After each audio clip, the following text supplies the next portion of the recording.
A CPI está retomando os trabalhos agora, depois de um intervalo, mas nós estamos em contato com o Rogério Schmidt, que é cientista político, consultor da Fundação Espaço Democrático e analista da Empower Consultoria. Rogério, boa tarde. Boa tarde, Denise. Ei, Rogério, eu queria a sua avaliação em relação a essa situação. A gente vê ainda um contexto muito político em todos os questionamentos. Se colocar, por exemplo, os governadores que na época, no começo da pandemia, defendiam a cloroquina. Nós temos senadores que vem inclusive com toda a documentação que pode comprovar a atuação que seria correta do governo. Em contrapartida, nós temos a oposição questionando determinados pontos. Houve aí a inconsistência em algumas falas de Pazuello, mas chama a atenção a tranquilidade dele e o fato dele estar respondendo as questões todas, mesmo com habeas corpus, né? É verdade. Eu diria até que essa CPI ela está seguindo um roteiro que já é mais ou menos previsível, né?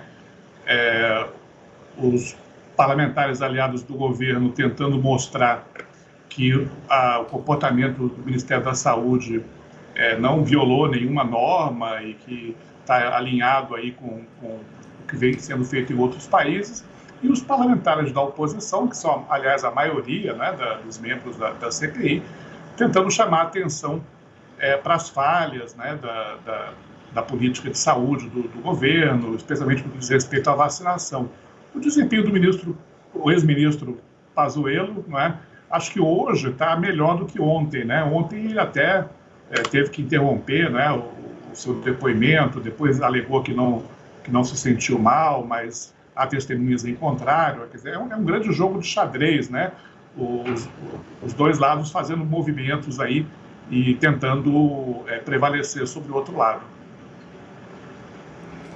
E nós tivemos, inclusive, alguns senadores chamando a atenção para o fato de que outros podem ser candidatos no próximo ano, tentando puxar para esse interesse político que estaria sendo jogado na CPI. De fato, pode ser até um palanque importante. A gente vê que tem uma audiência muito grande, as pessoas estão acompanhando, estão querendo entender, seja a favor ou contra, de um lado ou de outro.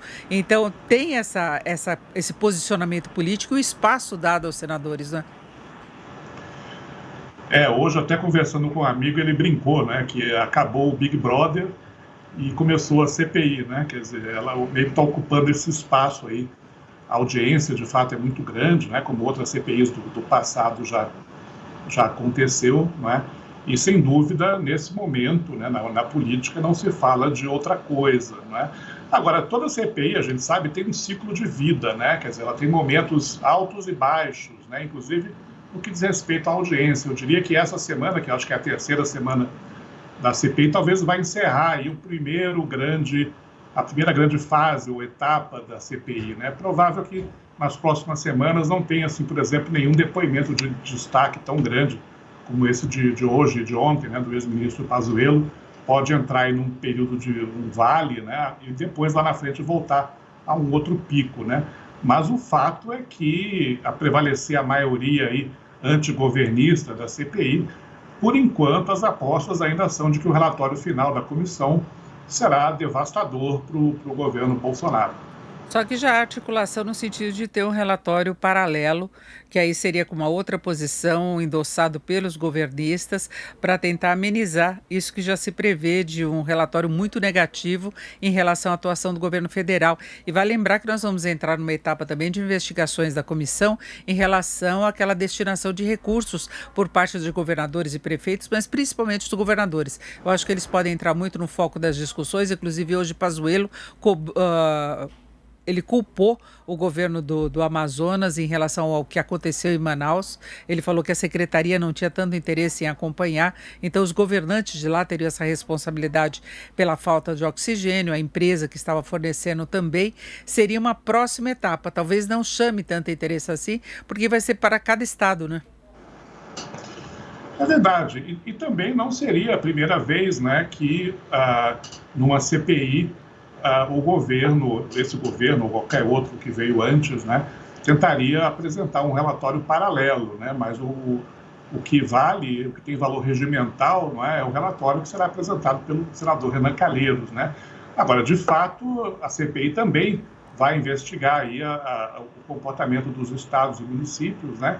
É possível que alguns governadores também sejam atingidos, né, pela onda de reação negativa aí à pandemia, né? Mas do ponto de vista macro, né, olhando assim aquilo que os investidores, que os mercados estão de olho, é como que o relatório final da CPI e os depoimentos também, que vão durar aí alguns meses ainda, né, podem impactar, por exemplo, a popularidade do presidente Bolsonaro, né, especialmente no que diz respeito aí à sua competitividade para a eleição presidencial do ano que vem.